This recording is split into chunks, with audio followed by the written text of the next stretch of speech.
আসসালামু আলাইকুম, কেমন আছো সবাই? আশা করি সবাই ভালো আছো, সুস্থ আছো। হালকেনস্টাইনে তোমাদের সবাইকে স্বাগতম।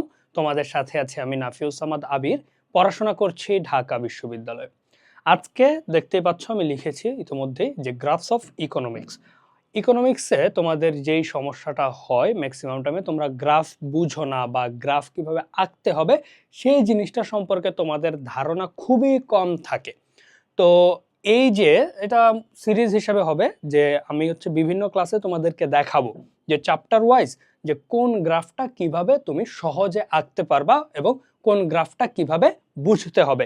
কারণ ইকোনমিক্সে তুমি যদি প্রতিটা প্রশ্ন দেখো তাহলে দেখবা যে ৮০ ভাগ প্রশ্নই গ্রাফ দিতে হয়। তো গ্রাফ যদি তুমি ঠিক মতো না আঁকতে পারো আর গ্রাফ আঁকায় যদি তুমি দ্রুত না হও তাহলে দেখবা যে অনেকটা সময় শুধু কি তোমার চিত্র আঁকতেই চলে যাচ্ছে। যেই কারণে তোমার গ্রাফগুলো সম্পর্কে আলাদা একটা ধারণা থাকলে খুব সহজেই আনসার করা যায়। তো আজকে আমরা যে চ্যাপ্টারটা পড়বো সেটা দ্বিতীয় অধ্যায়। আজকে আমরা পড়বো দ্বিতীয় অধ্যায়, ঠিক আছে? দ্বিতীয় অধ্যায় ভোক্তা ও উৎপাদকের আচরণ যেটা আছে প্রথম পত্রের, সেইটার মধ্যে যে গ্রাফগুলা আছে সেই গ্রাফগুলা নিয়ে বিস্তারিত আলোচনা করব। কারণ এই চ্যাপ্টারটাই ইকোনমিক্সের বলতে পারো হার্ট। দ্বিতীয় অধ্যায় যদি তোমার ভালো করে পড়া থাকে তাহলে আর কোনো চ্যাপ্টারে তোমার কোনো সমস্যা হবে না।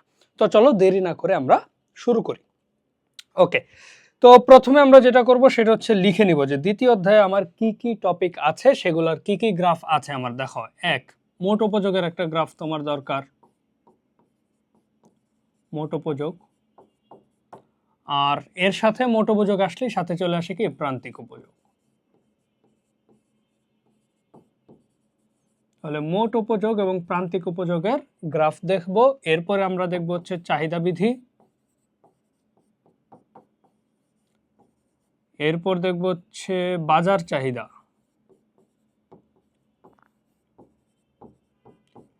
তারপরে চাহিদার সংকোচন প্রসারণ।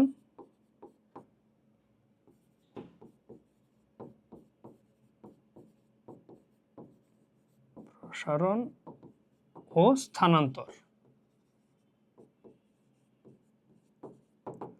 এরপরে আমাদের চলে আসবে যোগান বিধি। এখানে বিধি যেগুলো আমি লিখতেছি সেগুলো কি রেখা অঙ্কন আমরা করব আর কি, ঠিক আছে? যোগান বিধি, তারপরে ভারসাম্য। মোটামুটি এইগুলো আমরা আজকে কভার করব। বেশি বড় হবে না, তোমার জাস্ট গ্রাফগুলা যেন ইন ডিটেল তুমি বুঝতে পারো, কিভাবে আঁকতে হবে সেইটা জানো, সেটাই আমি তোমাদেরকে এখানে কি হাতে কলমে দেখাবো। তাহলে আমরা দ্বিতীয় অধ্যায়ে কিন্তু এই জিনিসগুলাই পাই। এছাড়াও এর ভিতরে আরো কিছু সাব টপিক আসবে, যেমন চাহিদা বিধির মধ্যে চাহিদা বিধির ব্যতিক্রম কখন হয় সেটা আসবে, গিফেন দ্রব্য ভেবলেন দ্রব্য ওইগুলার চাহিদা রেখা কেমন হয় সেগুলো আসবে। তো এই বিষয়গুলাই বিস্তারিত তোমাদের আজকের ক্লাসে জানা হবে। আর এই কয়টা যে 6টা আমি লিখলাম এগুলোর মধ্যে যে গ্রাফগুলো আছে সেই গ্রাফগুলো যদি তোমার পারা থাকে তাহলে দেখা যাবে যে দ্বিতীয় অধ্যায় থেকে যে কোনো প্রশ্ন তুমি চিত্র দেখে আর ভয় পাচ্ছ না, সহজেই উত্তর করতে পারতেছো। ওকে, তো প্রথমে যেটা লিখলাম মোট উপযোগ। মোট উপযোগের জন্য আমি একটা মোট উপযোগ সূচি লিখি আগে নাকি। মোট উপযোগ সূচি। মোট উপযোগের বিষয়ে তোমাদের যদি মনে থাকে সেটা কি মোট উপযোগ, ধরো তুমি কোনো একটা দ্রব্য ভোগ করলা, ভোগের পরিমাণ। তো ওই ভোগ করার পর মানে কোনো একটা দ্রব্য, সেটা আম হইতে পারে বা যে কোনো ফল ফসল যাই আছে, কিছু একটা তুমি খাচ্ছ। তো খাওয়ার ফলে তোমার মনে যে সন্তুষ্টিটা আসবে সেই সন্তুষ্টিটাই কি উপযোগ। এখন উপযোগ তো আর এভাবে পরিমাপ করা যায় না সন্তুষ্টি, তো সাধারণত আমরা এটাকে ইউটিল হিসেবে লিখি আর দাম দিয়ে মিলাই দিই। ধরো যে একটা জিনিসের দাম 10 টাকা, তাহলে ওইটার উপযোগ আমি ধরে নিলাম 10 টাকা সমান উপযোগ বা 10 উপযোগ, এরকম ভাবে হিসাব করা হয় আর কি। তো আমরা যদি উপযোগ লিখি, এখন সহজ ভাবে যদি আমরা এটা হিসাব করি যে উপযোগ জিনিসটা কিভাবে কাজ করে। তুমি যখন দ্রব্যে 1 একক ভোগ করবা তখন ধরো তুমি উপযোগ পাইলে কত ধরো 20 টাকা দিয়ে একটা জিনিস কিনলা, তোমার মোট উপযোগ পাইলা ধরো 20। এখন যদি ওইটা 2 একক নাও তাহলে উপযোগ তোমার বাড়বে নাকি কমবে, এইটা হচ্ছে প্রশ্ন। আচ্ছা, আমি একটু গ্রাফটা তোমাদের এখন একটু দেখাই। মোট উপযোগের গ্রাফটা হচ্ছে এরকম, ঠিক আছে? টোটাল ইউটিলিটি, মোট উপযোগের গ্রাফ এরকম হয়। তো এখন কথা হলো গ্রাফটা এরকম হওয়ার কারণ কি? এই যে ছকটা যেটা আছে, এটা যদি তুমি ভালো করে বিশ্লেষণ করে দেখো তাহলেই বুঝতে পারবা যে মোট উপযোগের গ্রাফ কেন এরকম হয়।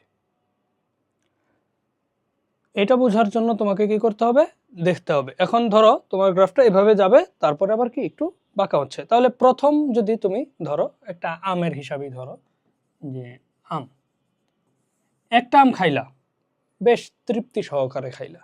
দ্বিতীয় আমটা যখন খাবা, একই পরিমাণ তৃপ্তি কি আসবে? অবশ্যই না।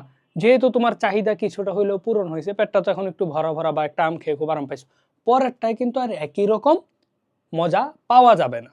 তাহলে সেই ক্ষেত্রে তোমার উপযোগ পাবা, কিন্তু প্রথমটায় যে 20 পাইছিলা, পরেরটায় হয়তো 20 পাবা না, পরেরটায় হয়তো কত পাবা, 15 পাবা। তাহলে 20 আর 15 মিলে হবে হচ্ছে কি 35। এরপরে যখন যাবা মজা আরেকটু কমবে, তখন দেখা গেল যে হচ্ছে 10 পাইছো, তাহলে হচ্ছে 45। এরপরে যদি আরেকটা খাও, এটা খায়া ধরো যে চিন্তা করলা যে আরো কম পাবো অবশ্যই, এখন পাইলা ধরো যে 5, 50 হইল। তারপরে ধরো যে আরেকটা খাইলা, আর কোনো পরিবর্তন আসতেছে না। কেন আসতেছে না? কারণ অলরেডি তুমি ফুল সর্বোচ্চ পর্যায়ে চলে গেছো, ঠিক আছে? 50 সর্বোচ্চ পর্যায়ে চলে গেছো, এখন তোমার পেটও ভরে গেছে, মনও ভরে গেছে, আর জায়গা নাই। এখন যদি জোর করে তুমি খাও, তাহলে দেখা যাবে যে আরো কমতেছে, ঠিক আছে? কেন কমতেছে? দেখা যাবে হয় বমি করে দিছো, নইলে পেটে আর হচ্ছে না, খুবই হাঁসফাঁস লাগতেছে, তখন আর জিনিসটা তৃপ্তিকর হবে না, তখন জিনিসটা হয়ে যাবে কি পানিশমেন্টের মতো। তো এই কারণে দেখো তোমার উপযোগ কি ক্রমান্বয়ে কমতেছে। এখন তাইলে এইটারই যদি আমরা একটা চিত্র আঁকি, একেবারে আমি যেই চিত্রটা দেখাইছি সেটা বাদে এইটার একটা প্রপার চিত্র যদি আমরা আঁকতে চাই, ঠিক আছে, তাহলে কেমন হয়? আচ্ছা, এই জিনিসটা আমি একটু সরাই নিই, পুরোটা হয় নাই। ওকে, এটাকে একটু সরায় আমি হচ্ছে এক পাশে নিয়ে আসি, তাইলে হচ্ছে সবচেয়ে ভালো হবে, তোমাদের বুঝতে সুবিধা হবে। এটা আমি এইখানে রেখে দিলাম। ধরো যে মোট উপযোগ সূচি, আমাদের মানগুলা কিন্তু তোমরা একটু খেয়াল রাখো যে আমি কি কি মান নিয়েছি। এখন এইটাকে যদি আমরা চিত্র আঁকি, ঠিক আছে, আমি হাতে আঁকতেছি, আমি হচ্ছে কি বলে জিওমেট্রিক প্যাটার্ন ইউজ করব না, এটা দিয়ে হচ্ছে বোঝা যাবে না, আমি হাতে দিই তাহলে সবচেয়ে সহজ হবে। চিত্রটা হয়তো একটু ইমব্যালেন্সড হবে, বাট তোমাদের বুঝতে সুবিধা হবে আমি যেহেতু আঁকবো পুরোটা হাতে। ওকে, তাহলে মোট উপযোগের ক্ষেত্রে ভোগের পরিমাণ হচ্ছে কি স্বাধীন, তুমি ভোগ করতেছো, তাহলে এটা হবে কি ভূমি অক্ষে ভোগের পরিমাণ, আর উপযোগটা হবে কি লম্ব অক্ষে মোট উপযোগ, টোটাল ইউটিলিটি টি ইউ। ওকে, তো এই অক্ষটা কি 0, এক্স ওয়াই দুইটা মিলে এখানে হচ্ছে কি 0। তাহলে প্রথম ভোগের পরিমাণ যখন 1, ভোগের পরিমাণ আছে কি 1 2 3 4 5 6, তাহলে আমরা এখানে লিখে ফেলি 1 2 3 4 5। অলওয়েজ মনে রাখবা প্রত্যেকটা কিন্তু সমান দূরত্ব হবে, 0 থেকে 1 যতটুকু, 1 থেকে 2 ততটুকু, 2 থেকে 3 ততটুকু, 3 থেকে 4 ততটুকু, 4 থেকে 5, 5 থেকে 6, এরা কি সমান দূরত্বে থাকবে। মানে হচ্ছে গ্রাফে এইটুকুর মান 1, এইটুকুর মান 2, পুরাটার মান 2, এইটুকু আবার কি 1 1 1 2, এভাবে 1 2 3 4 5 6 পর্যন্ত তুমি যাবা। এদিকে দেখো মোট উপযোগ হচ্ছে কি 20 35 45 50 50 45। এখন দেখো মানগুলা কিন্তু ভিন্ন ভিন্ন ভাবে, তো তুমি ধরো এইখানে 20 দিয়ে দিলা, ধরো এখানে দিলা 20, তাইলে এখানে গিয়া তোমার হচ্ছে কি 40 দিতে হবে, কারণ এইটুকু 20 মানে এর সমান দূরত্ব যখন আসবে তখন 40 আসবে। তো এইভাবে দিলে দেখো মান তো তোমার আছে সর্বোচ্চ 50, এখানে ধরো দিলা 60, তাহলে তোমার এইটুকুর মধ্যেই অনেকগুলা মান না, তখন দেখা যাবে চিত্রটা কি খুব ব্যাকআপা দেখা যাবে। এইদিকে দেখো এত বড় হয়েছে, কিন্তু এদিকে এখানেই শেষ, এখানেও যেন একটু উপরে যায়, ব্যালেন্সড যেন হয় চিত্রটা, সেটা তোমাকে মাথায় রাখতে হবে। তাহলে এক্ষেত্রে আমরা কিভাবে ব্যালেন্স রাখতে পারি, আমরা একটা আইডিয়া নিয়ে নিতে পারি যে কত গ্যাপ দিলে সুন্দর হয়। 50 পর্যন্ত যেহেতু আছে, আমরা যদি 10 করে নেই তাহলে 5টা ঘর যাবে, নেওয়া যায় 10 করে, 5 করে নিলে আবার বেশি হয়ে যেতে পারে। তাহলে 10, 20, 30, 40, এই গেল আমার 50। ঠিক আছে, 50টা মনে বেশি কাছে হয়ে গেছে না, 50টা একটু উপরে তুলে দিই, 50। তাহলে আমার সর্বোচ্চ মান আছে 50 পর্যন্ত, 10, 20, 30, 40, 50 আমি নিয়ে নিলাম। এখন মোটামুটি দেখো ব্যালেন্সড লাগতেছে, এইদিকেও একটু উপরের দিকে গেছে, এইদিকেও বেশ লম্বা হয়েছে। এখন দেখো এক একক ছিল 20, তাইলে এই দিক থেকে একে যাবা তুমি, এক থেকে উপরে উঠতে থাকবা, কত পর্যন্ত উঠবা, এই যে 20 পর্যন্ত উঠবা। তাহলে এই হচ্ছে তোমার একটা বিন্দু পাওয়া গেল। 2 এ 35, তাহলে 35 হবে অবশ্যই কি 40 আর 30-এর মাঝামাঝি, তাহলে এখান থেকে টান দাও, এদিকে 2 থেকে উপরে ওঠো। তাহলে এই হচ্ছে তোমার দ্বিতীয় যে বিন্দু আছে সেটা, একটু হয়ে যাচ্ছে আমার তো, ঠিক আছে, এই গেল আরেকটা বিন্দু। 3 এ হচ্ছে 45, তাহলে 45ও হচ্ছে কি 40 আর 50-এর মাঝখানে, এখানে 35 লিখে দিই, তাহলে 45 এইখানে, এই গেল আমার আরেকটা বিন্দু। 4 এ 3 এ 45 গেল, 4 এ 50, তাহলে এই যে আমার 50। একটু খেয়াল করলে দেখবা গ্রাফটা কি এইদিকে কম জায়গা নিচ্ছে আস্তে আস্তে, কি একটু এই দেখো এইদিকে যত বাড়তেছে তার তুলনায় এদিকে কম বাড়তেছে, এই কারণে এই গ্রাফটা হচ্ছে কি আস্তে আস্তে বাড়তে শুরু করে। 5-এও হচ্ছে 50, তাহলে তো তোমার এই যে এখান থেকে তুমি টানবা, টেনে এখানে নিয়ে আসবা, এই যে 5-এ 50 তোমার এই বিন্দু, ঠিক আছে, 5-এ 50 অর্থাৎ সমান দূরত্ব অতিক্রম করবে।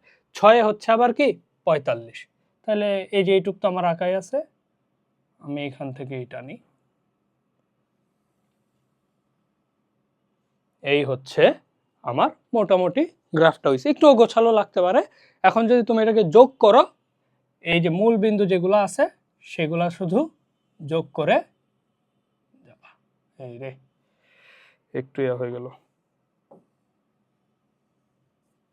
এখান থেকে কি গ্রাফটা নিচের দিকে নামছে, তো এখানে তুমি হচ্ছে ছেদ করে দাও, আরে ওকে, এই তাহলে এগুলাকে হচ্ছে বিন্দু দিয়ে দাও, A B C D E F, আর এই রেখাটার নাম হচ্ছে কি টোটাল ইউটিলিটি রেখা। তাহলে এইভাবে হচ্ছে কি তুমি মোট উপযোগের চিত্র আঁকতে পারো। যা আছে সেগুলাই, ভূমি অক্ষে ভোগের পরিমাণ, লম্ব অক্ষে মোট উপযোগ, প্রতিটা বিন্দু যোগ করে জাস্ট চিত্রটা এঁকে দেবা, তাহলে খুব সহজেই কিন্তু তুমি মোট উপযোগ রেখা আঁকতে পারো। এখন এইখানেই এই গ্রাফটাতে আমি আরেকটা জিনিস দেখাই, মোট উপযোগের সাথে আরেকটা কি জিনিস আছে সম্পর্কিত, সেটা হচ্ছে কি প্রান্তিক উপযোগ। তো প্রান্তিক উপযোগ নিয়ে যদি আমরা একটু কথা বলি, এই গ্রাফটা আমি হচ্ছে ছোট করে রেখে দিই,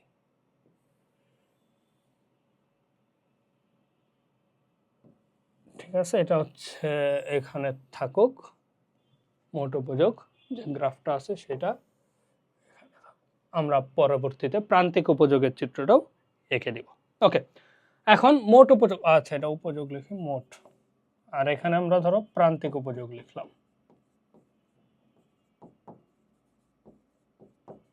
একটা উপযোগ থেকে আরেকটা উপযোগ বাদ দিলে যদি এভাবে লিখি, TU N plus 1 minus TU N, এটাও করতে পারো, 2 থেকে 1 বিয়োগ দিবা, বা TU N minus TU N minus 1 ওইটাও দিতে পারো, সমস্যা নেই।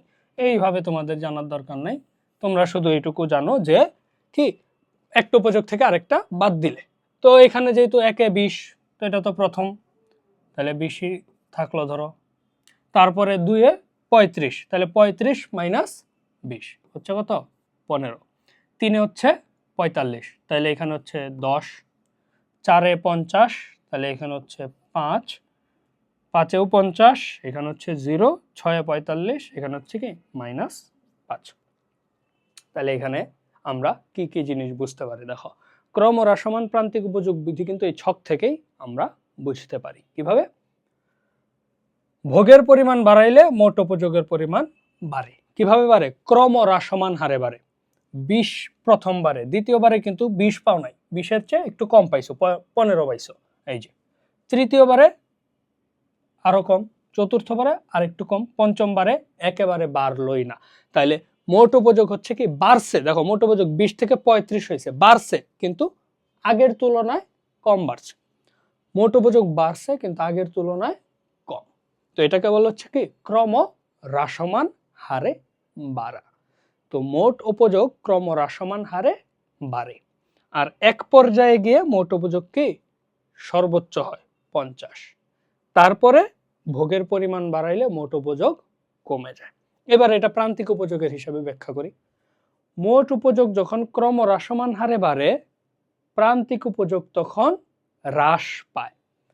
এটা কিন্তু বাড়তেছে, 20-এর চেয়ে 35 বড়, 35-এর চেয়ে 45 বড়, 45-এর চেয়ে 50 কিন্তু বড়, বাড়ছে। কিন্তু কিভাবে বাড়ছে? ক্রম হ্রাসমান হারে। তো এইটা যখন বাড়তেছে ক্রম হ্রাসমান হারে, তখন প্রান্তিক উপযোগের দেখো তো 20 থেকে 15, 15 থেকে 10, 10 থেকে 5 কমতেছে। তাহলে মোট উপযোগ ক্রম হ্রাসমান হারে বাড়লে প্রান্তিক উপযোগ হ্রাস পায়। মোট উপযোগ যখন সর্বোচ্চ হয় 50, প্রান্তিক উপযোগ তখন 0। এইখানে কিন্তু সর্বোচ্চ হয় নাই, দেখো খেয়াল করো, 50-এ কিন্তু সর্বোচ্চ হয় নাই। কেন হয় নাই? কারণ তুমি কিন্তু বুঝতেছো না যে সর্বোচ্চ হয়েছে কিনা। এই পর্যন্ত ভোগ করে যদি তুমি থেমে যাও, আর ভোগ না করো, তোমার কি জানার সুযোগ আছে তোমার উপযোগ কি সর্বোচ্চ কিনা? ফিল করবা, কিন্তু আরেকটা যখন খাবা তখন গাণিতিক ভাবেও বিশ্লেষণ করতে পারবা যে হ্যাঁ আমার আর উপযোগ বাড়ে নাই, এই জন্য এখানে সর্বোচ্চ। ওকে, আর মোট উপযোগ যখন হ্রাস পায়, প্রান্তিক উপযোগ তখন ঋণাত্মক হয়। তাহলে মোট উপযোগ সর্বোচ্চ হইলে প্রান্তিক উপযোগ 0, মোট উপযোগ হ্রাস পাইলে প্রান্তিক উপযোগ ঋণাত্মক। এবার এটারে আমরা চিত্রে ইয়া করে ফেলি, আমি এটা একটু এরোগুলো মুছে দিই। তাহলে 20, 15, 10, 5, 0, 5, তাহলে 5, 10, 15, 20 লম্ব অক্ষ আমরা এটা নিলেই হবে। তো এটা চিত্রটা যদি আমি একটু চাই, 5 করে নিই ধরো, এখানে 5, 10, 15, 20, এটা হচ্ছে কি মার্জিনাল ইউটিলিটি, প্রান্তিক উপযোগ। আর এইদিকে হচ্ছে ভোগ, ভোগের পরিমাণ। তাহলে ভোগের পরিমাণ আমার ছিল কত? 1 থেকে 6। 1, 2, 3, 4, এটা কাজ হয়ে গেছে, আচ্ছা অসুবিধা নেই, 5, 6, এই তো এরকম ভাবেই হবে। ওকে, তাহলে একে হচ্ছে 20, তাহলে যে এখান থেকে টানতে হবে আমাকে, একে 20, 2-এ হচ্ছে 15, 2-এ 15, 3-এ 10, 4-এ 5, 6-এ 4-এ 5, ও রে 4 থেকে 5 চলে গেছে এটা। ওকে, 4-এ হচ্ছে 5, 5-এ 0, তাই না? তো শূন্যের ঘর তো এটাই, তাহলে এটা যেহেতু 0, 5 এখানেই থাকবে। 6-এ গিয়ে দেখো -5 হয়েছে, তার মানে এটা হচ্ছে কি নিচের দিকে চলে আসবে, এখানে থাকবে -5, এটা আসবে কই এইখানে। আমরা সাধারণত তোমরা গাইডে বা যেখানে দেখো এইভাবে দেওয়া আছে, ঋণাত্মক যেহেতু এটা সরাসরি লাইন হিসেবে না, এই ডট ডট ডট ড্যাশ হিসেবে দেওয়া আছে আর কি। যাই হোক আমি ওইভাবেই রাখলাম। তাহলে এখন যদি এই রেখাগুলো তুমি যোগ করে দাও, এই যে বিন্দুগুলো তুমি পাইছো, প্রত্যেকটা বিন্দু যদি যোগ করো এখান থেকে উঠবে, এখান থেকেও দিতে পারো, এখান থেকেও দিতে পারো, তোমার ইচ্ছা। আমরা আচ্ছা এখান থেকে দিই, এই যে প্রত্যেকটার নিয়ে আছে ধূর, একটু সতর্কতার সহিত করতে হবে, এটা এলোমেলো হয়ে গেছে। আচ্ছা এখানে আমি আর একটু মুছে এটাকে একটু কারেকশন করে দিই তোমাদের,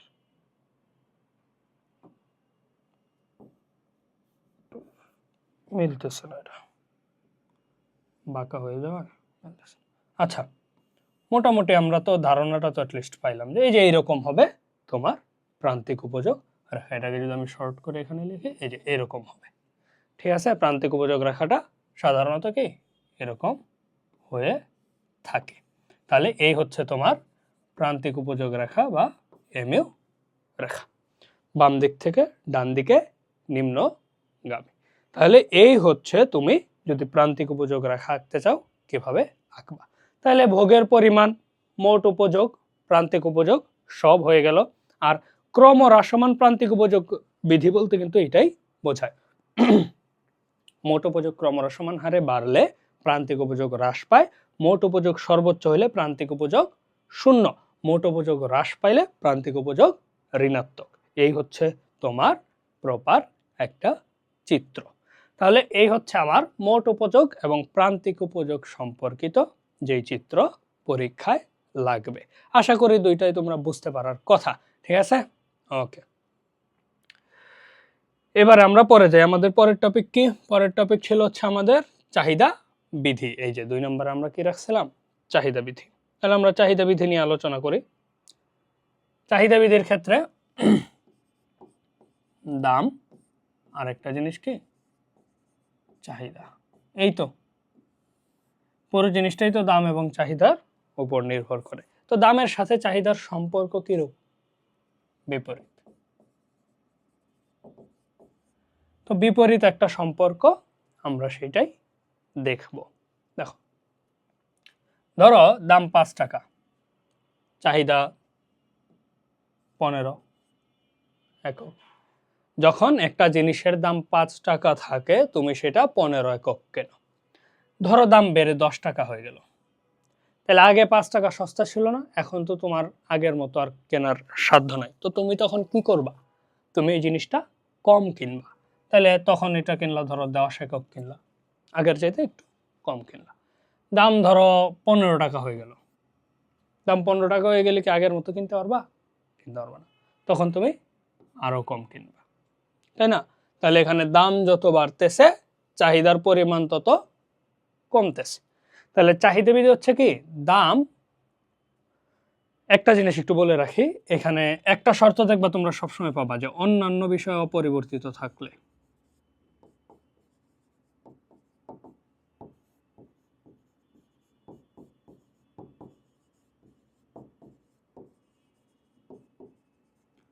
অন্যান্য বিষয় অপরিবর্তিত থাকলে, এখানে অন্যান্য বিষয় বলতে অনেক কিছুই থাকে। সেটা হচ্ছে ধরো সময়, তারপরে আয়, রুচি, অভ্যাস, এই জিনিসগুলোকে স্থির ধরতে হবে, ঠিক আছে? কেন স্থির ধরতে হবে?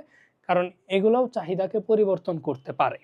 এখন ধরো দাম 10 টাকায় হয়ে গেল, তোমার ইনকাম আগে 100 টাকা ছিল, পরে 200 টাকা হয়ে গেল, তাহলে তো তুমি আর কমাবা না, তুমি সমানই কিনতে পারবা, তাই না?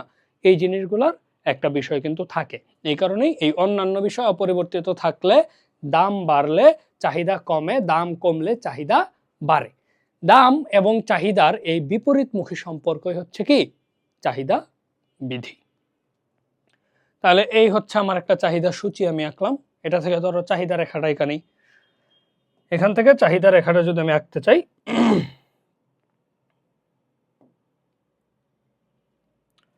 আমার এই গেল একটা রেখা। আচ্ছা, এটা তো কালারটা চেঞ্জ করে দিই। এই হচ্ছে আমার ভূমি অক্ষ, এখানে দিলাম। ওকে, এবারে আমি লম্ব অক্ষ আঁকি এখান থেকে।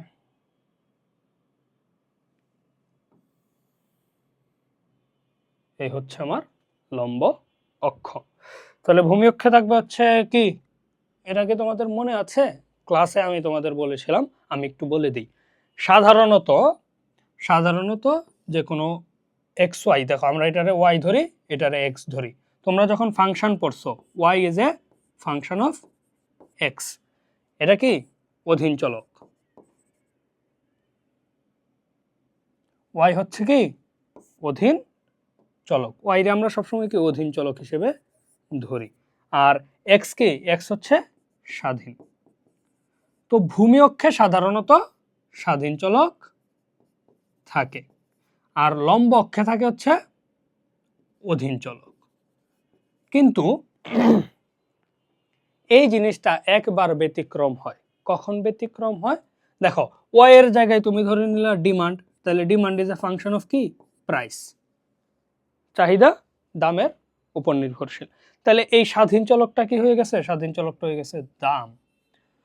তো যদি এরকম হয়, যদি কখনো এরকম হয় যে দুইটা স্বাধীন চলক অধীন চলকের মধ্যে স্বাধীন চলকটা দাম, দুইটার যদি একটা দাম থাকে, মনে রাখবা দাম সবসময় লম্ব অক্ষে যায়। এখন কেন যায় এটা তোমরা প্রশ্ন করতেই পারো যে ভাই সবসময় স্বাধীন চলক আমরা দেখি যে ভূমি অক্ষে। যেমন আগেরটায় দেখো, ভোগ হচ্ছে স্বাধীন, ভোগের উপর উপযোগ নির্ভর করে, তাহলে ভোগ নিছিলাম আমি ভূমি অক্ষে, লম্ব অক্ষে নিছিলাম হচ্ছে কি ওই টোটাল ইউটিলিটি, মার্জিনাল ইউটিলিটি। কিন্তু এইখানে দাম কেন লম্ব অক্ষে যাবে? তোমাদের বইয়ে দেখবা প্রত্যেকটাতেই দাম লম্ব অক্ষে দেওয়া। এখন কথা হলো দাম লম্ব অক্ষে কেন যাবে, এটার বিশেষ কোনো ব্যাখ্যা নাই। এটার বিশেষ হচ্ছে প্রাচীন যে অর্থনীতিবিদরা আছে, প্রাচীন যে অর্থনীতিবিদরা আছেন তারা বলছে যে আমরা হচ্ছে কি দাম লম্ব অক্ষে রাখবো, এই কারণেই দাম সবসময় কি লম্ব অক্ষে চলে গেছে। বুঝতে পারছো? তো এটারে হচ্ছে কিন্তু ইনভার্স ডিমান্ড ফাংশন বলা হয়। আমরা সাধারণত যেটা হয় নর্মালি ডিমান্ড ফাংশন আঁকার কথা, ডিমান্ড ফাংশন যদি আমরা আঁকি তাহলে পি থাকবে নিচে, কিন্তু যেহেতু পি উপরে এই কারণে এটাকে ইংরেজিতে বলা হচ্ছে ইনভার্স ডিমান্ড। বিপরীত আর কি, ইনভার্স। তো এই আর কি, যাই হোক এটা তোমাদের এখন জানার দরকার নেই, তোমরা শুধু এইটুকু মনে রাখো যে দাম যদি দুইটা চলকের মধ্যে একটা যদি দাম হয় প্রাইস, তাহলে দামটা সবসময় লম্ব অক্ষে চলে যাবে।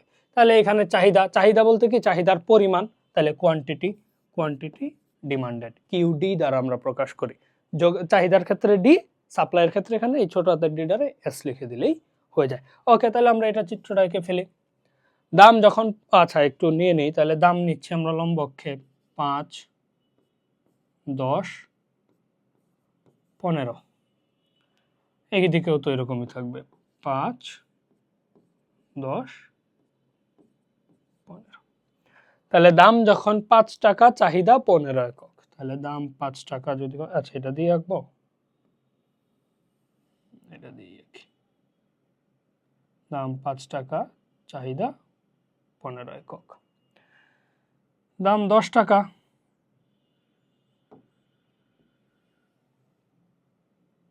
বাঁকা হয়ে যায় কিনা আবার, দাম 10 টাকা হলে চাহিদা 10 একক। দাম 15 টাকা হয়ে গেছে, চাহিদা কি আগের তুলনায় কমে যাবে, আমার কমে গেল। এখন এই তিনটার হচ্ছে কি আমি যোগ করে দিব, তিনটারে যদি যোগ করে দিই, এই যে এখান থেকেও করতে পারি, এই পাশ থেকেও করতে পারি, আচ্ছা এখান থেকে করি আমি, আচ্ছা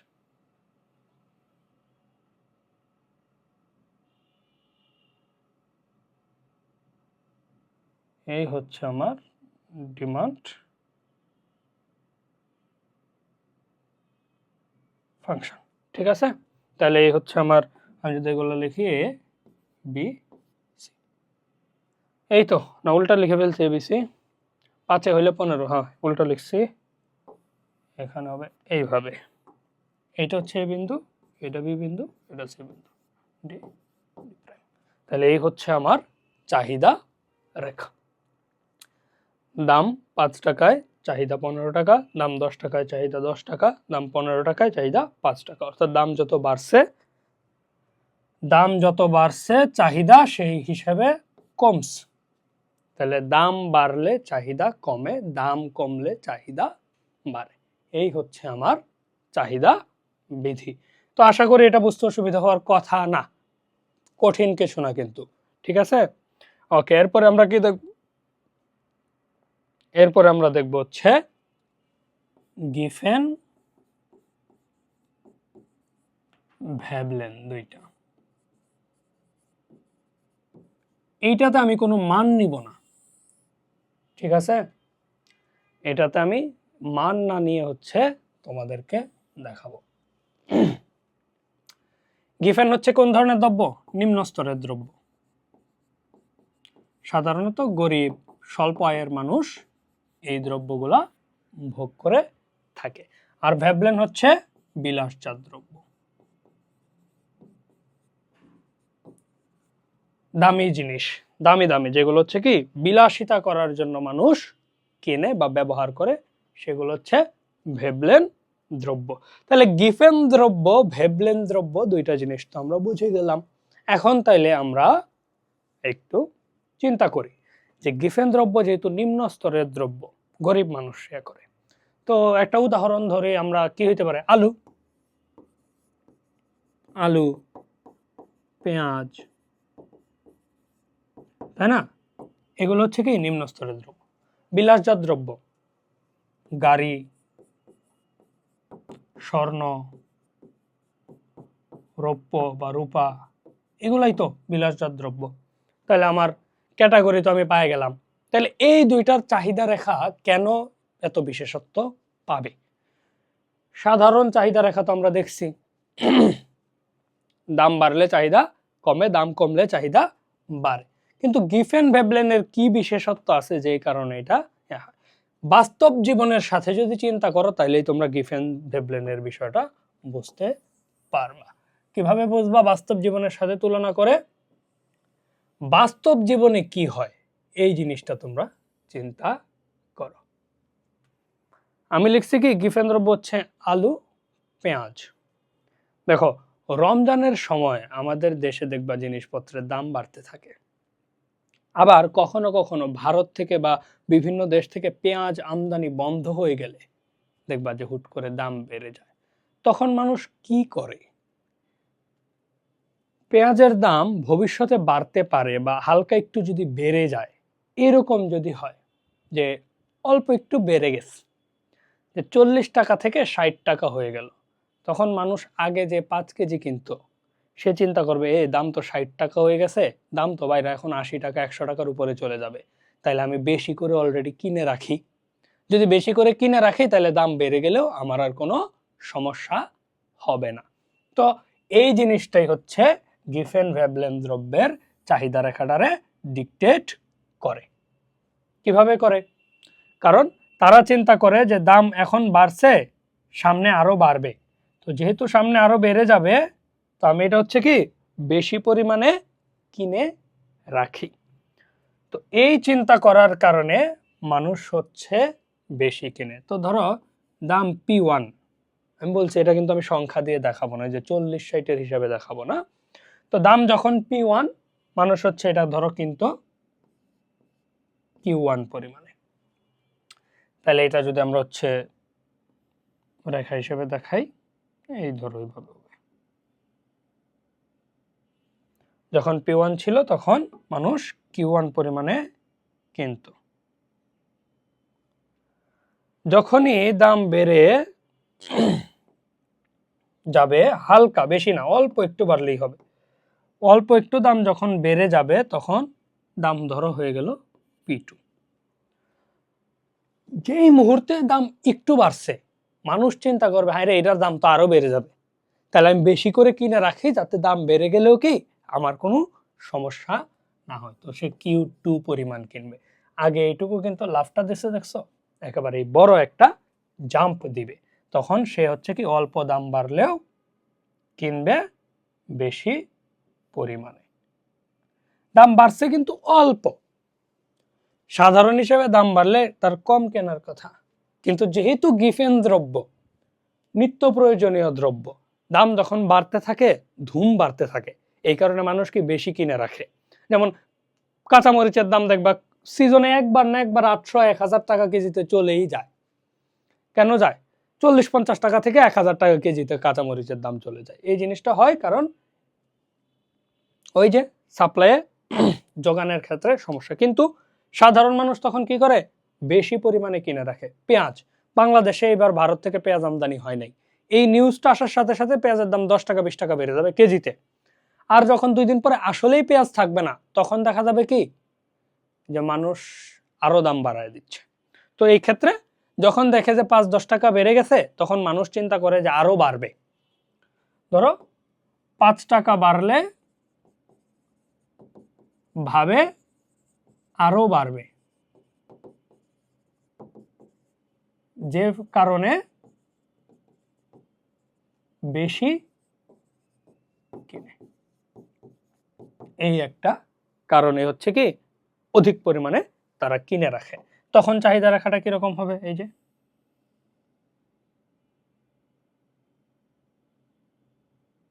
তখন চাহিদা রাখাটা হয়ে যায় এই রকম। তাহলে এখন দেখো, সাধারণত চাহিদা রেখা হচ্ছে বাম দিক থেকে ডান দিকে নিম্নগামী, কিন্তু গিফেন দ্রব্যের চাহিদা রেখাটা হচ্ছে কি বাম দিক থেকে ডান দিকে ঊর্ধ্বগামী। ঠিক আছে, এই হচ্ছে হিসাব। এবারে আসি ভেবলেন দ্রব্যেরটা। ভেবলেন দ্রব্যের চাহিদা রেখাটাও তেমন কঠিন না। ভেবলেন দ্রব্যের ক্ষেত্রেও কি হবে তাহলে তোমরা চিন্তা করো। ভেবলেন দ্রব্যের ক্ষেত্রে হচ্ছে কি চাহিদা বাড়বে, তাই না? ভেবলেন দ্রব্যের ক্ষেত্রেও চাহিদা হচ্ছে বেড়ে যাবে। তাহলে আমরা এটার একটু ঘুরাই দিই, সরি,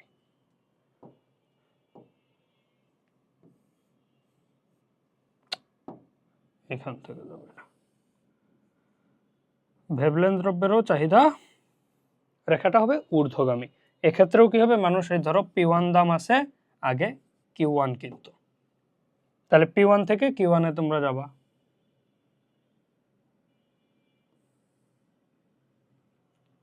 এখন দাম যখন একটু বাড়ছে, হয়ে গেছে P2, কি করবে দেখো, বিলাসজাত দ্রব্য কি স্বর্ণ, রৌপ্য, এগুলা। তো যারা বড় লোক সাধারণত তারা ভেবলেন দ্রব্য ভোগ করে। তো একজন বড় লোক ব্যক্তি সে দেখলো স্বর্ণের দাম 2,50,000 থেকে 2,75,000 টাকা ভরি হয়ে গেছে। তখন সে চিন্তা করবে এই স্বর্ণের দাম তো 2 দিন পরে 3 লাখে চলে যাবে, তাইলে আমি এখন কিনে রাখি। এখন কেন বিলাসজাত? স্বর্ণ তো সে কিনতে পারবে, সে তো বড় লোক মানুষ, তার তো সমস্যা নাই। এই কারণে হচ্ছে কি এরা বিলাসজাত দ্রব্যের মধ্যে পড়ে, বড় লোকরা ভোগ করে। তো সে চিন্তা করবে স্বর্ণ সে কিনে রাখুক, কিছু কিনে রাখলে সামনে দাম যখন বাড়বে সে আবারও বিক্রি করে দিতে পারবে। এখন 2,75,000 হয়েছে, 2 দিন পরে 3 লাখ, 3,15,000 হয়ে গেলে সে বেশি দামে বিক্রি করবে। কিন্তু যেহেতু বিলাসজাত দ্রব্য, আলু, পেঁয়াজ, এগুলো তো 50 টাকা, 60 টাকা, 100 টাকা কেজি, চাইলেই বেশি পরিমাণে কেনা যায়। কিন্তু স্বর্ণ 2 লাখ টাকা, 3 লাখ টাকা, 2.5 লাখ টাকা ভরি, তো সেটা কিন্তু চাইলেই বেশি পরিমাণে কিনতে পারে না। সে কিনে, বেশি কিনে, কিন্তু সেটা কি খুব বেশি পরিমাণে কিনতে পারে না। গিফেনে যেমন দেখছো একেবারে এত বড় জাম্প দেয়, এই জাম্পটা সে দিতে পারে না। সে দেয়, সে বাড়ায়া কিনে, কিন্তু এত বেশি পরিমাণ বাড়ায়া কিনতে পারে না। এই কারণে এটা কি অল্প একটু বাড়ে। দেখো এখানে এতটুকু ছিল, অল্প একটু বাড়ছে। তো এখন যদি এটাকে আমরা চিত্রটা আঁকি, যে Q1 হচ্ছে Q2, তাহলে এই হচ্ছে আমার আচ্ছা একটু চিত্রটা সফিস্টিকেটেড করি আমি, যাতে তোমাদের আর একটু বুঝতে সুবিধা।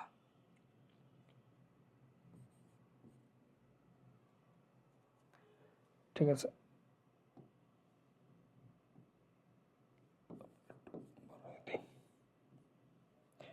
এই তো এখন আমরা এটাকে এঁকে ফেলি।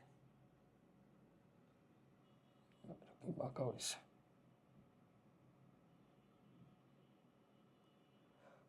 অসুবিধা নেই। এই হচ্ছে আমার ভেবলেন দ্রব্যের চাহিদা রেখা।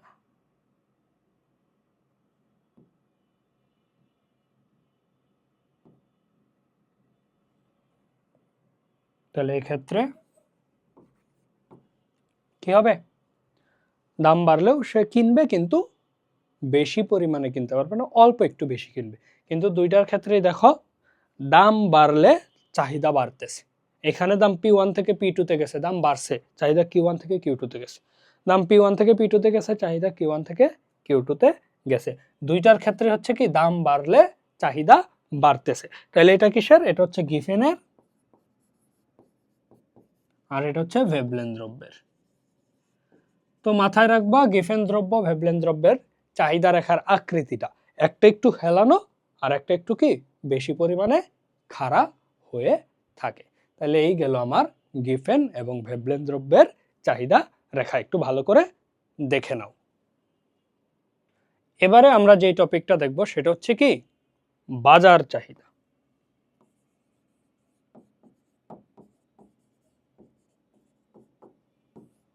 ধরো একটা বাজারে তো একজন মানুষ থাকে না, তাই না, একাধিক ক্রেতা থাকে। ধরো একজন ভোক্তা, ভোক্তা, আর একজন হচ্ছে কি ভোক্তা। তো বাজারের দাম তো ফিক্সড, পি দাম, তাহলে দাম 5 টাকা, 10 টাকা, 15 টাকা। এই বান্দা ধরো ধরো একজন গরিব ব্যক্তি বা মিডিল ক্লাস, আর ধরো গরিব, একজন মিডিল ক্লাস একজন গরিব ধরো। তো একটা জিনিস দাম যখন 5 টাকা থাকে, ধরো 20 একক কিনে, 10 টাকা হইলে 15 একক কিনে, আর 15 টাকা হইলে কি সে 5 একক, সরি 10 একক কিনে, 5 একক কিনে, 10 একক কিনে। একই জিনিস সে ধরো 5 টাকা হইলে সে কিনে হচ্ছে 15, 10 টাকা হইলে কিনে 10, 15 টাকা হইলে কিনে কি 5। তাহলে থাকতেই পারে আমি একজন ক্রেতা, আমার বন্ধু আর একজন ক্রেতা, দুইজনের ভিন্ন ভিন্ন থাকতে পারে না। কিন্তু এখন আমার দরকার 20 একক, দাম ধরো যখন 5 টাকা, আমার দরকার 20 একক, আর একজনের দরকার 15 একক। তাহলে দুইজন মিলায়া যেটা সেটা হচ্ছে কি বাজার। কারণ বাজারের চাহিদা হচ্ছে এইটা, এটা আমার একার ব্যক্তিগত চাহিদা, কিন্তু বাজারে তখন আমার চিন্তা হবে কি বাজারে এইটুকু ডিমান্ড আছে। তাহলে 20 যোগ 15 হয়ে যাবে কি 35, 15 যোগ 10 25, 10 যোগ 5 15। এখন যদি ভোক্তা 3 জন থাকে তাহলে 3 জনেরটা যোগ করলে পাওয়া যাবে কি বাজার চাহিদা। ভোক্তা যদি 4 জন থাকে 4 জনেরটা যোগ করলে বাজার চাহিদা। ভোক্তা যদি অসংখ্য থাকে সবার গুলা যোগ করলে বাজার চাহিদা। তো আমি সহজে বোঝার জন্য 2 জন নিয়ে নিলাম। তাহলে এখানে আমার যদি ব্যক্তিগত চাহিদা বাজার চাহিদার চিন্তা করতে হয়, এখানে আমি 3টা চিত্র আঁকলে সবচেয়ে সুন্দর হবে আর কি। এই একটা, আচ্ছা এখানে তো জায়গা কম হয়ে যাবে না, আমি এটা ছোট করে দিই।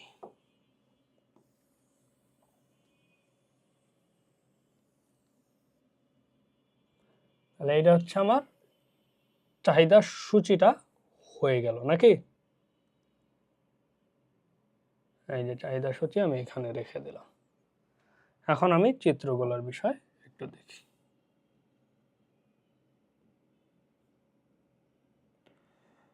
ওকে,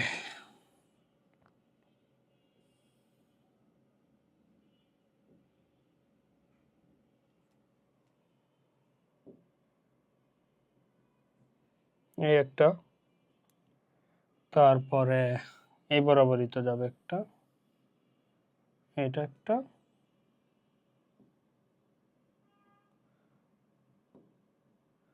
আর এই ধরো বাজারের জন্য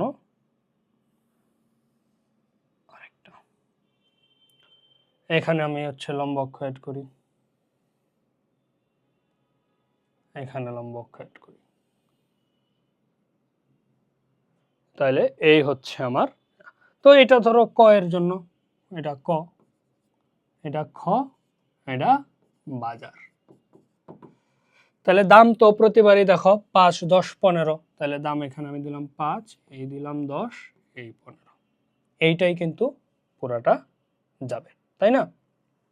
ওকে, দাম গেল আমার 5, 10, 15। চাহিদার ক্ষেত্রে দেখো এখানে কত 20, 15, 10, তাহলে আমি এখানে এইটুক নেই 10, আচ্ছা 5 থেকেই নেই ধরো,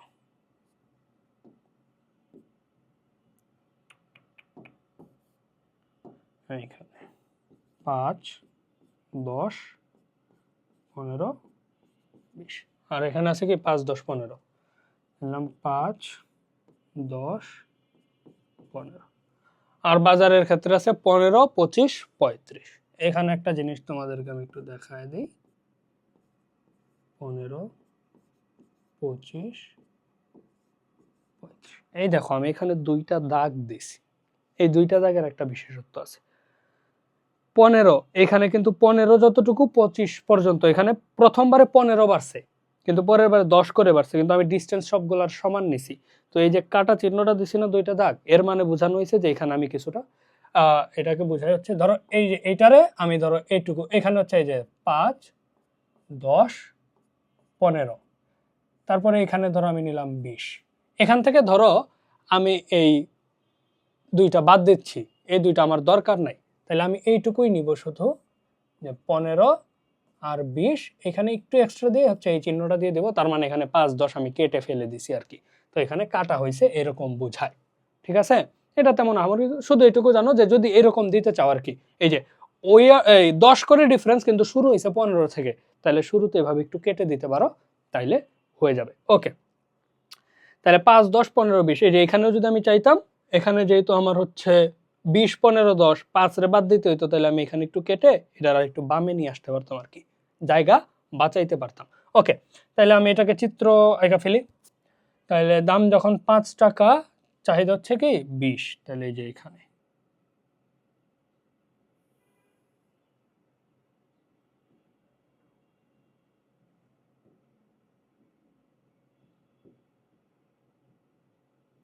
ওকে, দাম যখন 10 টাকা, চাহিদা হচ্ছে 15, এই যে 15,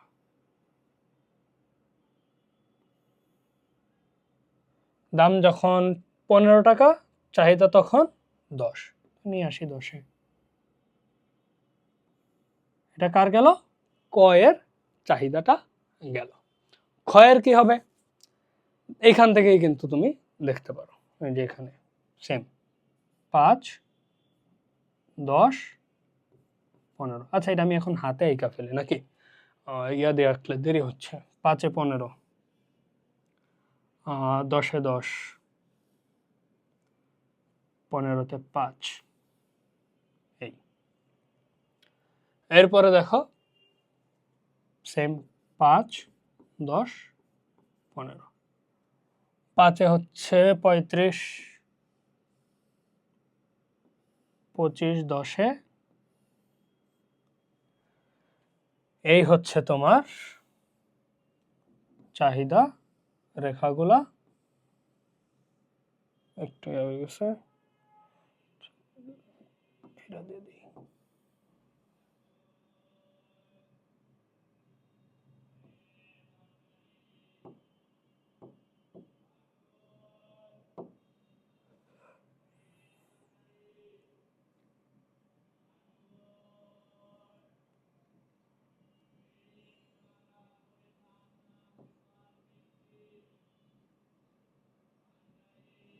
এই তো মোটামুটি এরকম ধরে নাও যে এটা এরকম হচ্ছে চিত্রটা,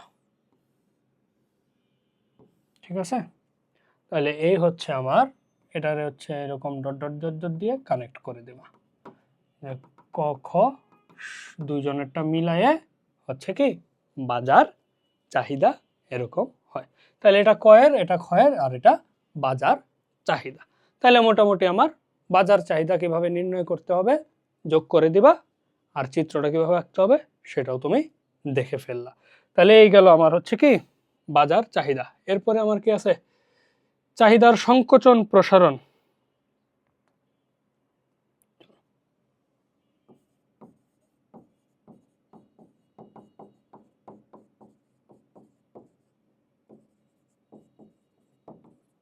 আর হচ্ছে স্থানান্তর।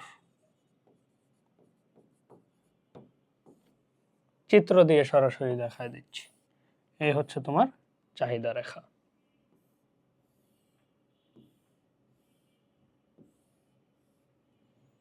আর এই হচ্ছে তোমার চাহিদা রেখা।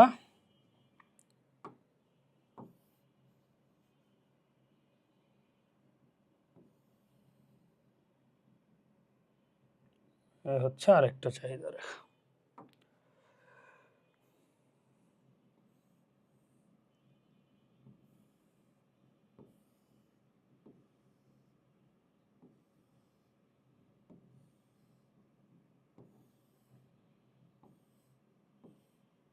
অধিক পরিমাণে ইয়া হয়ে যাচ্ছে না, এটা কনফিউজন লাগবে, আমি এটা সহজ করে রাখি।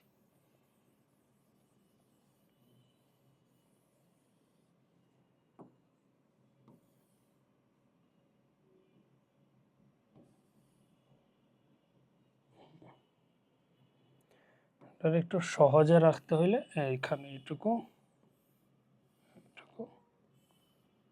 তিনটাই রাখি।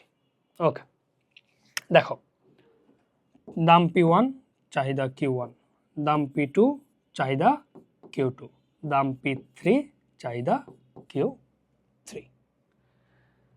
দাম যখন বাড়তেছে চাহিদা তখন কি করতেছে? কমতেছে। তাহলে এইটা বামে চলে আসতেছে, তাহলে এই বিন্দু থেকে এই বিন্দুতে চলে যাচ্ছে। দাম যখন আরো বাড়তেছে চাহিদা আরো কমতেছে, এই Q2 থেকে Q3 তে চলে আসছে, এই বিন্দুতে চলে গেল। আবার এখান থেকে তোর ধরো দাম শুরুতে P3 ছিল, দাম কমে P2 তে হইলো, চাহিদা কি ডান দিকে গেল, বিন্দু এটা স্থানান্তরিত হইলো।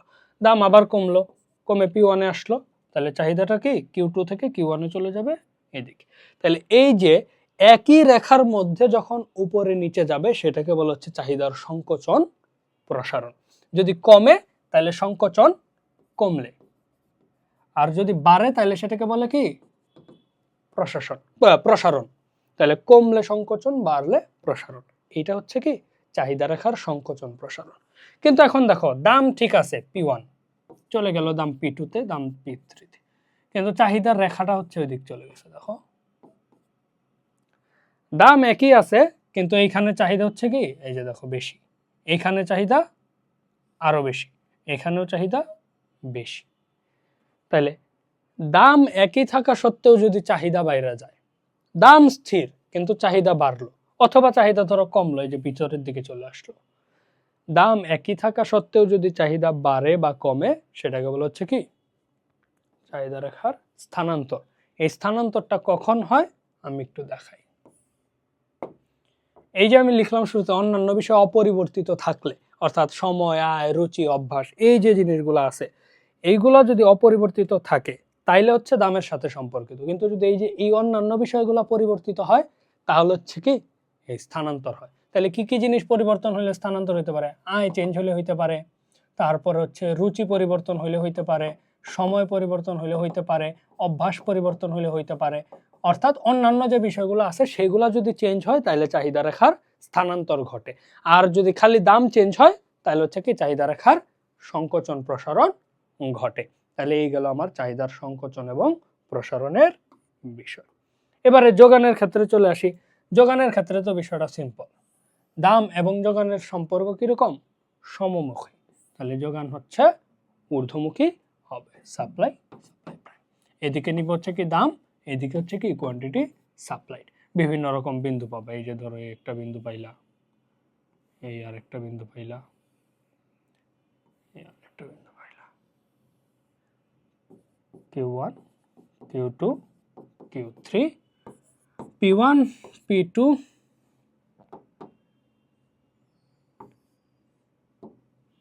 P2 P3। এই ক্ষেত্রে সবসময় মনে রাখবা যখন চাহিদা বিধি তখন তুমি ভোক্তা, যখন যোগান বিধি তখন হচ্ছে কি বিক্রেতা। এখন একটা জিনিসের দাম 10 টাকা আছে, 10 টাকা হইলে তুমি বাজারে 10 একক ছাড়ো, ধরো দাম 10 টাকা, বাজারে তুমি তখন 10 টাকা দাও। দাম যদি 20 টাকা হয় তাহলে তুমি একটা বেচলে আগে 10 টাকা পাইতে, এখন একটা বেচলে 20 টাকা পাবা, তাহলে আগে 10 একক দিতে, এখন বাজারে চিন্তা করবা কি 20 একক দিয়ে দেই, বাড়ায় দেই, যাতে আমি এগুলো 20 টাকা করে বিক্রি করে দিব, লাভ বেশি হবে। দাম আরো বাড়লো, 30 টাকা হয়ে গেল, তখন কি করবা তুমি আরো বাড়ায় দিবা, যে যোগান আরো বাড়ায় দিলাম, যে যা সব বিক্রি করে ফেলি, আমার বেশি দাম পাচ্ছে মানে কি আমি বিক্রি করব দাম। এক্ষেত্রে তো তুমি বিক্রেতা, তো যেহেতু তুমি বিক্রেতা তাহলে বিক্রেতা হইলে কি হবে, দাম বাড়লে তুমি যোগান কি বাড়ায়া দিবা। এই তো এই যে এই জিনিসটা হচ্ছে কি যে যোগান রেখার সংকোচন প্রসারণ। আর যদি যোগান রেখাটা পুরোটা স্থানান্তর হয়ে যায়, ঠিক আছে আমি একটু এইখানেই দেখা দিই, এটা মুছ। যোগান রেখা যদি সম্পূর্ণ স্থানান্তর হয়ে যায় তখন সেটাকে বলা হয় কি যোগান রেখার স্থানান্তর। ওই একই রকম জিনিস, এক্ষেত্রে যোগান রেখাটা হয় ডানে চলে আসবে নইলে বামে চলে যাবে, অর্থাৎ কোনো একদিকে চলে যাবে। এইটাও কিসের ক্ষেত্রে? দাম ছাড়া অন্যান্য বিষয় পরিবর্তিত হইলে যোগান রেখার এরকম স্থানান্তর তুমি দেখতে পাবা। ওকে, এরপরে আমরা কি দেখব? ভারসাম্য। ভারসাম্যের ক্ষেত্রে দুইটা জিনিসই থাকে, চাহিদাও থাকবে, যোগানও থাকবে। কখন ভারসাম্য হবে? যখন চাহিদা সমান যোগান হবে, কিউডি ইকুয়াল কিউএস। এই সিচুয়েশনটা হচ্ছে আমার ভারসাম্য। কিরকম? ধরো এই হচ্ছে আমার একটা চিত্র, আমরা যদি এখানে আঁকি, তো এখানে আমার একটা যোগান রেখা ধরো আছে, চাহিদা রেখা আছে। এই চাহিদা এবং যোগান যেখানে সমান হয়েছে সেটাই হচ্ছে কি আমার ভারসাম্য। তো এই যে আমি একটা ভারসাম্য এখানে,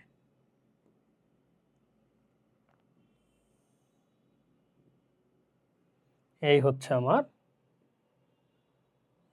ভারসাম্য। এখন এই জিনিসটা কখন হবে? এই যে এটা হচ্ছে সাপ্লাই, এটা ডিমান্ড। এই যে একটা সিচুয়েশন, যখন চাহিদা এবং যোগান সমান হয় তখন এই চিত্রটা পাওয়া যায়। এটার জন্য আমরা একটা ধরো আইকা ফেল নাকি, P Q, quantity demanded, quantity supplied. দাম 5 টাকা, চাহিদা কত থাকবে? চাহিদা ধরো 15। তো দাম যেহেতু 5 টাকা, যোগান কি আর এত বেশি থাকবে? না, যোগান থাকবে কম। দাম যদি বাড়ে 10 টাকা হয়, চাহিদা কমবে, 10 টাকায় চলে আসবে। দাম বাড়ছে, তাহলে যোগানও কি হবে? বাড়ছে। কারণ দাম এবং চাহিদার সম্পর্ক বিপরীত, দাম এবং যোগানের সম্পর্ক সমমুখী। দাম আরো বাড়লো, 15 টাকা হয়ে গেল, চাহিদা তখন কমে যাবে, যোগান তখন বেড়ে যাবে। এই যে দেখতে পাচ্ছ চিত্র, এইটাই হচ্ছে ডিমান্ড এবং সাপ্লাই। এখন দেখো ডিমান্ড এবং সাপ্লাই সমান হইলে ভারসাম্য, তাহলে চাহিদা এবং যোগান সমান হয়েছে কত? 10 টাকা দামে 10 একক, 10 একক। তাহলে এই যে দেখো আমি দামগুলো লিখে ফেলি, ধরো এখানে 5 টাকা, এই 10 টাকা, এই হচ্ছে 15 টাকা।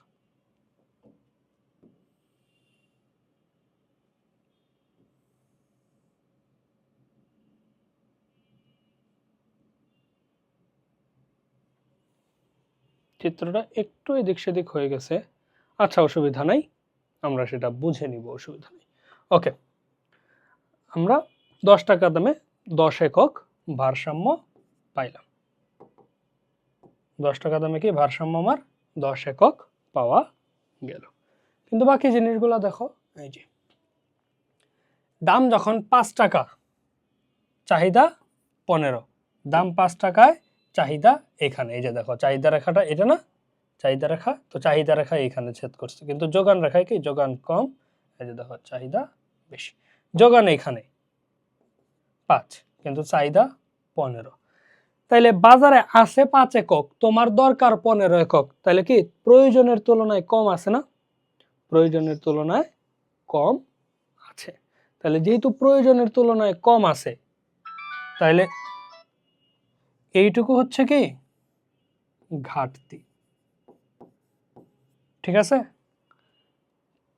যোগান এখানে, চাহিদা এখানে, তাইলে চাহিদা বেশি, যোগান কম। তুমি চাও 15টা আম, বাজারে আছে 5টা আম, তাহলে ঘাটতি আছে 10টা আমের। আবার ধরো দাম যখন 15 টাকা, তুমি চাও 5টা আম, বাজারে আছে 15টা আম, তাহলে এখানে কি অতিরিক্ত আম রয়ে গেছে না? তাহলে এই জিনিসটার আমরা কি বলবো? এই জিনিসটার আমরা বলবো উদ্ধৃত্ত। বুঝতে পারছো? অর্থাৎ এখানে এক্সট্রা রয়ে গেছে। কিন্তু ভারসাম্য কখন হচ্ছে? ভারসাম্য হচ্ছে কেবলমাত্র 10 টাকা দামে, 10 একক যোগান, 10 একক চাহিদা। তো এই যে জিনিসটা, এটাই হচ্ছে ভারসাম্য। তাহলে দাম বেশি যদি থাকে তখন কি হবে? যোগান বেশি থাকবে। এই যে যোগান হচ্ছে এইখানে, এইখানে মানে কিন্তু এই যে এইদিকে বেশি, যোগানের পরিমাণটা বেশি। তো এই বেশিটা আমি যখন উপরের দিকে নিয়ে চিন্তা করছি, এই কারণে চিত্রটার কি এইখানে বিন্দুটা আসছে আর কি। তো মনে রাখবা, এখান থেকে ডানে গেলে বেশি, এখান থেকে উপরে গেলে বেশি, ঠিক আছে? তাহলে এইখানেও বেশি, ওইদিকেও বেশি, এভাবেই চিন্তা করবো আর কি। তো ভূমি অক্ষের ক্ষেত্রে বাম থেকে ডানে, লম্ব অক্ষের ক্ষেত্রে কি নিচে থেকে উপরে। তাহলে এই বিন্দুতে বেশি বোঝাচ্ছে না এই বিন্দুর তুলনায়, কারণ এটা হচ্ছে কি যে ধরো যে সমানেই আছে কিন্তু উপরে আছে, তার মানে বেশি। এইখানে একটা বিন্দু, এখানে একটা বিন্দু, উপরে আছে তার মানে বেশি। এইটা এখানে ধরো, এই যে একটা চিত্রে যদি ধরি যে এখানে একটা বিন্দু আর এই যে এইখানে একটা বিন্দু, তাহলে এটা সব সময় বেশি হবে, ঠিক আছে? এখানে একটা আছে, এখানে এটা বেশি হবে, এইখানে একটা আছে, এটা আছে, তাহলে এইটা বেশি হবে, এটা কম, এটা বেশি, যে এটা কম, এটা বেশি, এরকম ভাবে তুমি হিসাবটা করবে আর কি। ওকে, যেটা বলতেছিলাম, তো ভারসাম্যর ক্ষেত্রে অবশ্যই চাহিদা এবং যোগান সমান হইতে হবে। যদি চাহিদা বেশি যোগান কম থাকে তাহলে ঘাটতি, আবার চাহিদা কম যোগান বেশি তাইলে উদ্ধৃত্ত, আর যখন দুইটা সমান তখন ভারসাম্য। আবার ধরো এই জিনিসগুলো পরিবর্তিত না হয়েও হচ্ছে কি চাহিদা এবং ভারসাম্য পরিবর্তন হইতে পারে। ওই যে আমরা বলছিলাম না অন্যান্য বিষয় পরিবর্তন, তো ধরো অন্যান্য বিষয় পরিবর্তনের কারণে চাহিদা রেখাটা ডান দিকে চলে গেল, তাহলে আগে এইখানে ছিল এখন এইখানে চলে গেছে, তাহলে এটা হচ্ছে নতুন ভারসাম্য। কি এটা? নতুন ভারসাম্য। সেম ভাবেই যদি যোগানটাও পরিবর্তিত হয়, ধরো যোগান আগে হচ্ছে এখানে ছিল, এখান থেকে ধরো যে শিফট করে এদিকে চলে আসলো, চাহিদা রেখা ধরো আমার এইটাই আছে, চাহিদা রেখা এইটাই আছে, কিন্তু যোগান রেখা এইটা থেকে শিফট করলো, তাইলে এই বিন্দুটা হচ্ছে কি নতুন ভারসাম্য। তাহলে এখানে তোমার তিনটা সিচুয়েশন কিন্তু তোমার সামনে আছে। এই একটা ভারসাম্য, এই ভারসাম্যটা হচ্ছে কি এই যে দেখো যোগান রেখা এইটাই, চাহিদা রেখাটা চেঞ্জ, আর এই যে ভারসাম্যটা আছে আমি একটু বিন্দু দিয়ে লিখি এ বি সি। এ বিন্দু যেটা সেটা হচ্ছে প্রাথমিক ভারসাম্য, বি বিন্দু যেটা এ হচ্ছে প্রাথমিক, বি চাহিদা চেঞ্জ, চাহিদা চেঞ্জ, যোগান একই। সি বিন্দু যেটা সেটা হচ্ছে যোগান চেঞ্জ, চাহিদা একই। আর যদি ডি বিন্দুর কথা আমরা চিন্তা করি, ডি বিন্দুটা আমি দেই নাই, এখন দিচ্ছি, এই যে ডি বিন্দু, যদি চাহিদা যোগান দুইটাই চেঞ্জ হয়, ডি দুটোই চেঞ্জ, তাহলে হচ্ছে কি তোমার হয়ে যাবে। একই চিত্রে দেখানোর কারণে হিজিবিজি লাগতে পারে, তোমরা চাইলে এটাকে তিনটা আলাদা আলাদা চিত্রে করতে পারো। তিনটা আলাদা চিত্র আমি যদি দেখাই, ছোট করে দেখায় দিই, এই হচ্ছে চাহিদা যোগান একটা চেঞ্জ হইলো, এটা হচ্ছে কি শুধু ডিমান্ড চেঞ্জ। এটা যদি ধরো যে এই একটা আমি যোগান চেঞ্জ করে দিলাম, এই আরেকটা বিন্দু হয়ে গেল। এখন ধরো আরেকটা যদি দিই, চাহিদাও চেঞ্জ, যোগানও চেঞ্জ, এই যে নতুন যে বিন্দুটা আছে, তাহলে এটা হচ্ছে এ ধরো, এটা ধরো বি, এই সি বিন্দু, এভাবে চিন্তা করতে পারো। এই এবিসি আর ওই এবিসি কিন্তু এক না, ওইটার ক্ষেত্রে দুইটাই চেঞ্জ, এটার ক্ষেত্রে একটা, এটার ক্ষেত্রে একটা চেঞ্জ, বুঝতে পারছো? তাহলে এইভাবে প্রতিবারই কি ভারসাম্য চেঞ্জ হবে। আর যদি ওই চিত্রের সাথে মিলাই দিতে চাই, তাহলে এইটা এ, এটা বি, এটা সি, এটা ডি, এটা প্রাথমিক ভারসাম্য, এটা কেবল চাহিদা চেঞ্জ, এটা কেবল যোগান চেঞ্জ, আর ওইটা হচ্ছে কি দুইটাই চেঞ্জ। এই চারটা চিত্রই হচ্ছে এখানে একসাথে তোমারে আমি দেখাইলাম। তাহলে এই গেল আমাদের ভারসাম্য এবং ভারসাম্য চেঞ্জ হওয়ার যে বিস্তারিত অবস্থা আছে সেইটা। তাহলে একটু কঠিন কি?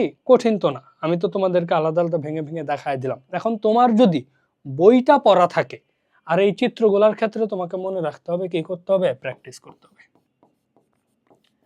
প্র্যাকটিস, চিত্র ফাস্ট হবে তখনই যখন তুমি হচ্ছে কি দ্রুত প্র্যাকটিস করতে পারবা। তুমি যত বেশি চিত্র আঁকবা তত দ্রুত হবে।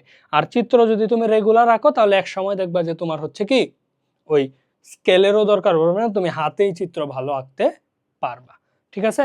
ওকে, তো বেশি বেশি তুমি যদি চিত্রগুলো একে একে প্র্যাকটিস করো তবেই হচ্ছে তোমার চিত্রগুলো ক্লিয়ার হবে, তুমি সহজে উত্তর করতে পারবা। তাহলে এই হচ্ছে তোমাদের দ্বিতীয় অধ্যায়ের আমার যা ছিল, যত চিত্র ছিল সেগুলা নিয়ে মোটামুটি একটা আলোচনা। ঠিক আছে? তো আজকে পর্যন্তই, সবাই ভালো থাকো, সুস্থ থাকো। ঠিক আছে, আজকে পর্যন্ত সবাই ভালো থাকো, সুস্থ থাকো। আল্লাহ হাফেজ।